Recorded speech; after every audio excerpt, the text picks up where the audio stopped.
What's up, boys and girls? This is Spit Logic, and I want to do a recap of the half marathon that I did about a week ago. So I did the El Paso Half Marathon. It is what you would call maybe the flagship race of the city. This is my second time doing the race. The first time I did it last year was right around the time when all the lockdowns were starting to get lifted. So there was still a lot of uncertainty surrounding COVID. We didn't know as much about it. And then, of course, we didn't have a vaccine. And I remember specifically for that last race, the one that I did last year, where we had to get our temperatures taken just to get to the start line. There were different spots that were located at the start line to keep everyone 6 feet apart. We had to keep a mask on or some sort of face covering on up until the start of the race. And then there was no crowd at the end of the race. Once you finished the race, you got your medal and then you left the area, and that was it.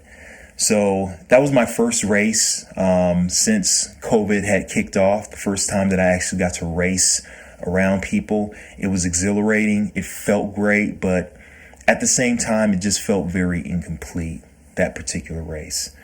That wasn't the case, of course, for this race. This was a great experience, a great race. It felt like a full-fledged race. Now, I've done races since then, but it was good to just come and revisit a race that I had done before that is kind of a pre-lifting of COVID lockdowns, and just to feel the difference between the two races. So a little background on this particular race, the El Paso Half Marathon, or the El Paso Marathon. This one was kind of themed with a focus on the historic missions in the El Paso area.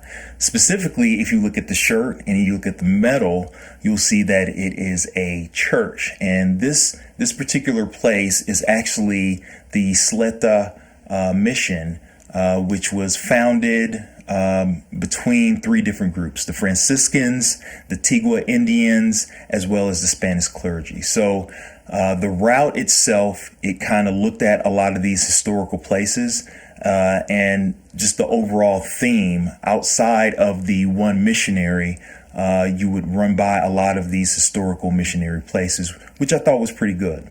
Speaking of the route was somewhat of an out and back route.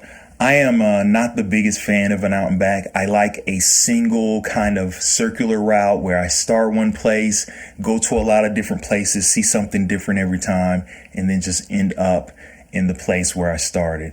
This was kind of out and back. It wasn't directly straight out and straight back. There was some deviation within the route.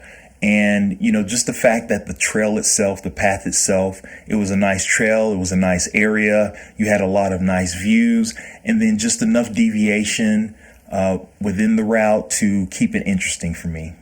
So the packet pickup was a day before the race. It was at the El Paso Coliseum, which was also the start and the finish of the race.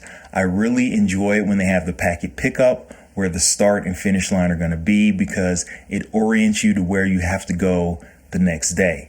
Now, we went there early. We went there around the time that it opened up. I thought the expo was okay. It wasn't a lot of vendors there, not really a lot to see or a lot to do, but maybe it was because we were there pretty early. But the packet pickup the day prior, it was okay. It was nice. There were some vendors there, some people there. Not too bad. So the race is complete. I finished it. It was a really good race. I guess the biggest takeaway from this race for me is just how I felt after the race was done. So typically after running anything over 10 miles, really even when I'm running the 10 miles, I feel pretty worn out, pretty tired, pretty sore. And that wasn't the case for this run. For this run, I feel like I have more in the tank left. I feel pretty good about it. So let me just go over just the stats for this race. My total time was 1 hour, 54 minutes and 2 seconds, according to this. That's about 2 minutes off of my personal record. My overall ranking was 258th. And in my age, rank, and gender, I was in 23rd place. The one thing about this race in particular, typically when I train up for a race, I don't train up by time. So I run a lot slower when I am building up towards the race. And of course, when you actually get into the race, that's actually when I start to run a lot faster.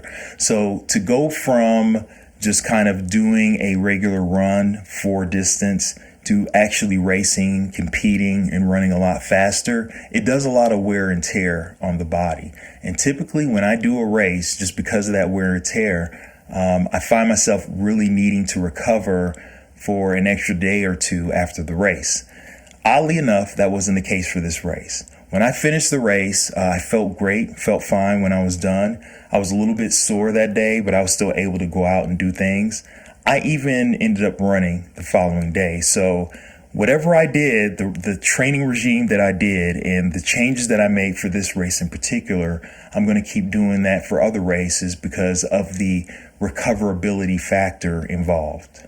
So again, overarchingly, this was a great race. I had a really good time doing it. I am very impressed with the way that I was able to recover. So going into my next race, I'm going to try to do the same things.